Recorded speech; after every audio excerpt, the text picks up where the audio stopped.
Joyeux anniversaire, chérie, dit-il juste avant que sa paume ne craque sur mon visage. La pièce devint silencieuse. Les fourches ont gelé dans les airs. Un violoniste a raté sa note. Mon mari Ethan a souri comme si de rien n'était. Je n'ai pas crié. Je n'ai pas pleuré. Je me tenais juste là. Ma joue brûlait. Mon cœur était plus froid que je ne l'avais jamais imaginé. Les invités, nos amis, ses partenaires commerciaux, sa précieuse image, faisaient semblant de ne pas voir car dans son monde, le silence était loyauté. Alors je leur ai donné le silence. J'ai pris mon verre, j'ai bu une gorgée lente, et j'ai chuchoté à de nouveaux commencements. Puis je me suis dirigée vers le fond de la salle de bal, les talons résonnant comme des tambours de guerre. Tout le monde regardait fixement, attendant des larmes ou des excuses, mais au lieu de cela, j'ai ri. Un rire bas et aigu qui faisait frissonner même le lustre.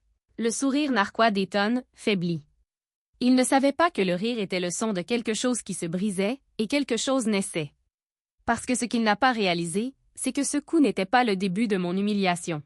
C'était le début de sa phrase. Je m'appelle Lena Carter. J'ai 32 ans. Et cette nuit-là, sous l'éblouissement des lustres et des appareils photos, je me suis fait une promesse. Plus jamais je ne supplierai d'être vue. Plus jamais je ne laisserai son pouvoir définir mon silence. J'ai regardé autour de cette salle scintillante, les mensonges, les gens, la cage dorée qu'il m'a construite. Et j'ai pensé, quelle poésie que l'homme qui a essayé de me briser l'ait fait devant la caméra. Le monde verrait ce que j'ai vu. Pas ce soir. Pas encore, mais bientôt. Et quand la vérité est sortie, Ethan Carter aurait souhaité que cette gifle soit la dernière chose dont le monde se souvienne de lui. Le lendemain matin, la lumière du soleil a percé les rideaux comme des couteaux. Mes joues sont toujours douloureuses, de faibles empreintes digitales fantômes sur ma peau. Ethan dormait profondément à côté de moi, comme un homme qui croyait que le monde lui appartenait encore. En bas, le personnel a évité mes yeux. Ils l'avaient tous vu. Mais dans cette maison, le silence était monnaie courante. Tu as gardé ton travail en faisant semblant de ne pas remarquer les bleus sur la femme de ton patron. J'ai préparé du café, les mains stables, les mouvements mesurés. Chaque son semblait amplifié. Le sifflement de la vapeur, le tintement de la porcelaine, le bourdonnement bas du réfrigérateur. Le contrôle était le pouvoir, et je reprenais le mien morceau par morceau. Ethan apparut dans l'embrasure de la porte, toujours vêtu de sa robe, parcourant son téléphone. « Tu m'as embarrassé hier soir, dit-il avec désinvolture, comme pour discuter de la météo. J'ai rencontré son regard. Tu m'as frappé. Il sourit. Tu m'as poussé. C'est comme ça qu'il a toujours tordu les choses, me brisant, puis me convainquant que c'était de ma faute. Mais cette fois, j'ai juste dit « pas ça », et je suis partie. Parce que pendant qu'il dormait la nuit dernière, j'avais déjà commencé. J'ai téléchargé chaque photo, chaque message, chaque vidéo du système de surveillance de la salle de bal. Ethan adorait documenter sa vie, les caméras qu'il avait installées pour la sécurité. J'ai aussi enregistré sa cruauté, et j'avais tout ça. Plus tard dans la journée, j'ai rendu visite à mon avocate, Marissa Hale, une vieille amie d'université qui m'avait dit un jour « Si jamais tu as besoin de sortir, vraiment, appelle-moi. » Elle a regardé ma joue et a dit doucement « Tu es prêt. » J'ai hoché la tête. Il pense que la nuit dernière était le contrôle, mais c'était une confession. Nous avons rédigé les premiers documents, les finances, la division des actifs, les preuves. Et en quittant son bureau, j'ai levé les yeux vers le ciel, bleu, brillant et douloureusement libre. Le compte à rebours avait commencé. Ce soir-là, Ethan a organisé un dîner pour ses investisseurs, une autre performance, un autre masque. Il a insisté pour que j'assiste pour garder les apparences. Je portais du noir, élégant, calme, délibéré. Pas la femme impuissante qu'ils attendaient, mais le genre de femme dont le silence pourrait mettre fin à une carrière. Lorsque nous sommes entrés dans le restaurant, l'air s'est épaissi. Les caméras ont flashé, les compliments ont afflué, et Ethan a souri comme si de rien n'était. Son mensonge préféré était de prétendre que nous étions parfaits. À table, sa main trouva la mienne sous le linge. Serré, contrôlant. « Tu vas sourire, murmura-t-il, ou je te ferai. » J'ai souri, mais pas pour lui, car je savais ce qui m'attendait. Marissa m'avait mis en contact avec un détective privé, Dean Mercer, qui suivait tranquillement la piste d'Ethan, ses courriels, ses virements offshore, ses faux comptes d'entreprise, tout. Et ce soir, pendant qu'Ethan jouait le mari charmant, Dean téléchargeait des fichiers depuis son ordinateur de bureau. À mi-chemin du dîner, Ethan a porté un toast à l'amour, au succès et aux secondes chances. Une seconde chance pour un homme qui n'en avait jamais donné à personne. Quand le vin m'a frappé la langue, j'ai regardé de l'autre côté de la table et j'ai vu son reflet dans le verre. Suffisant, insouciant, intouchable. Et c'est là que j'ai réalisé l'ironie. Il avait bâti un empire sur les apparences, mais il n'avait pas remarqué les fissures. Il n'a pas remarqué que je ne tremblais plus. Il n'a pas remarqué que j'avais déjà déplacé ses mots de passe, copié ses fichiers et vidé ma part sur un compte privé à mon nom. Quand le dessert est arrivé, je me suis levée et me suis penchée près de son oreille.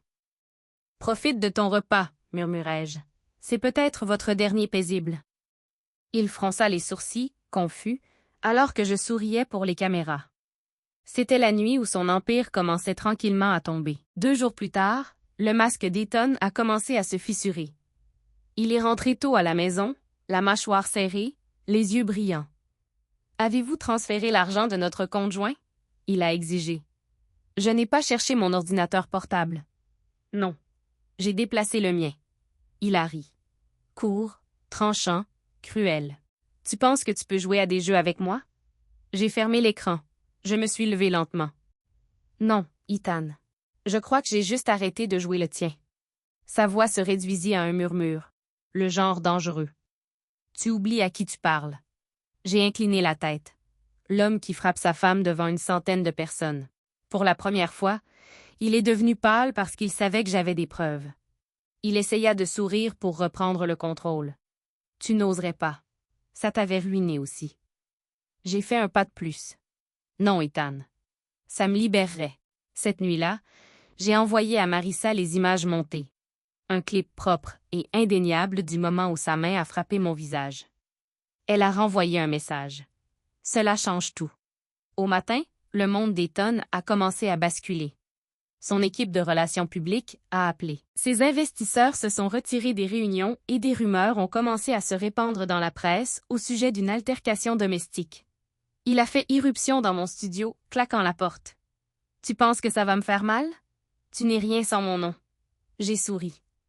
Le même sourire calme et dangereux de cette nuit-là. Voyons ensuite jusqu'où va votre nom sans votre réputation. Il m'a attrapé le poignet, mais cette fois, je n'ai pas bronché. J'ai juste dit « Touchez-moi à nouveau, et je m'assurerai que la vidéo est la première chose que les gens voient lorsqu'ils recherchent votre nom. » Il a gelé. Pour la première fois depuis des années, il avait l'air effrayé. Et c'est à ce moment-là que j'ai su que sa chute avait officiellement commencé. À la fin de cette semaine, le téléphone d'Ethan n'arrêtait pas de bourdonner. Ses investisseurs avaient vu le clip. Son responsable des relations publiques a démissionné. Et le conseil d'administration de son entreprise a demandé une réunion d'urgence, du genre qui se termine généralement par une escorte de sécurité. Je n'ai pas encore publié les images complètes. Juste assez pour laisser apparaître la fissure. Chaque fois qu'il me croisait dans la maison, ses yeux brûlaient de panique déguisée en colère. Il marmonnait. « Tu as tout gâché. » Sous son souffle, arpentant les sols en marbre comme un prédateur piégé. Mais je suis restée calme, préparant mon petit déjeuner, répondant à mes courriels professionnels, fredonnant pour moi-même, parce que j'avais déjà déménagé, mais pas encore physiquement.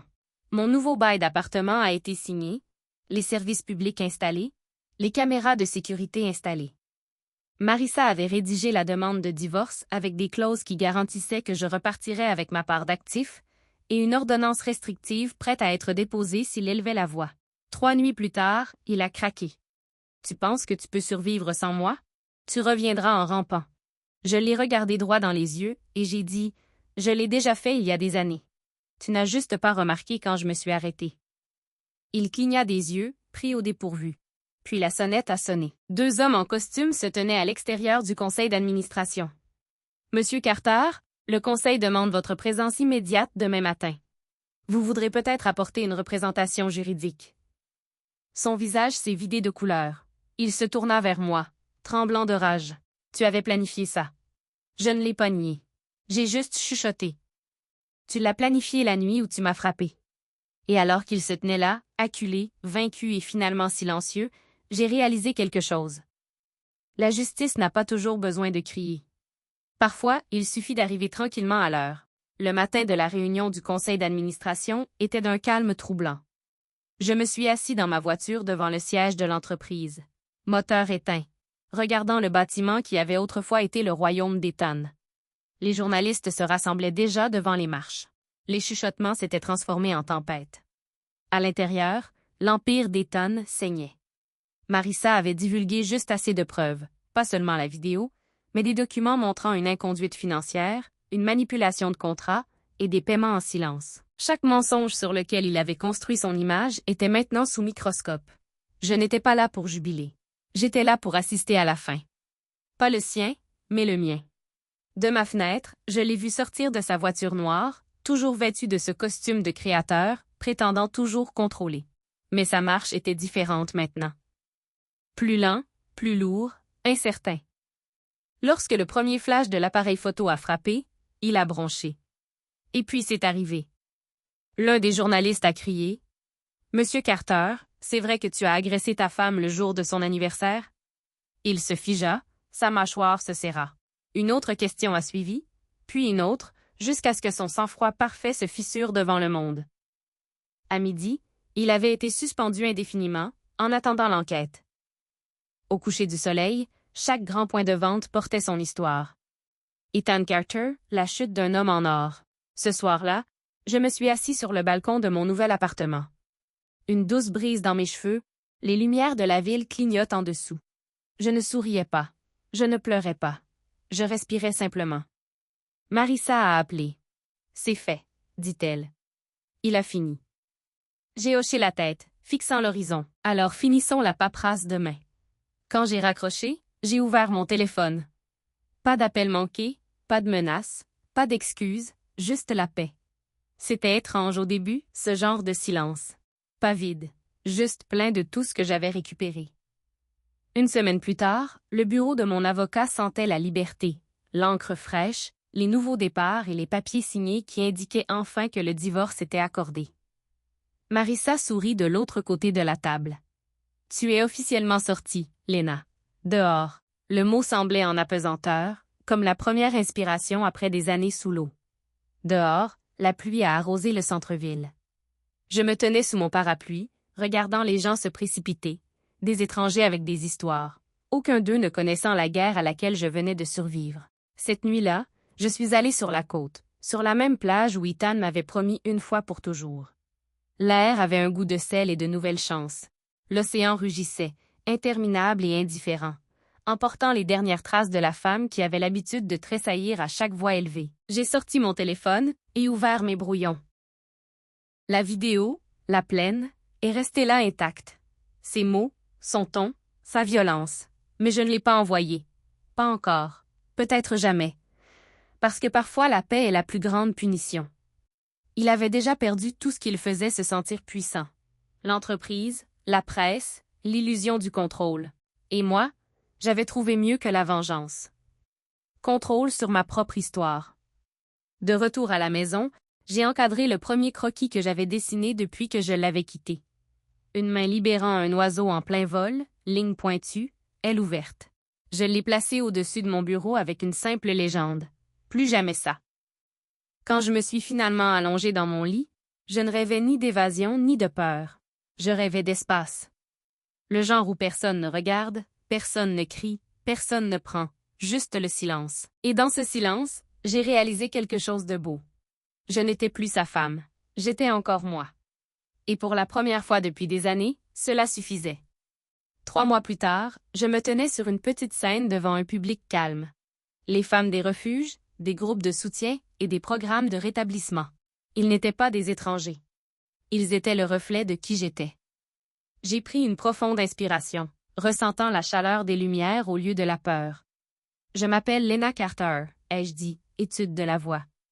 Et je n'ai plus honte de mon histoire. Il n'écoutait pas les détails de l'abus d'Ethan ou de sa chute, mais la partie qui comptait, la montée après. Comment avez-vous survécu? Une femme a demandé de la première rangée. Je souris doucement.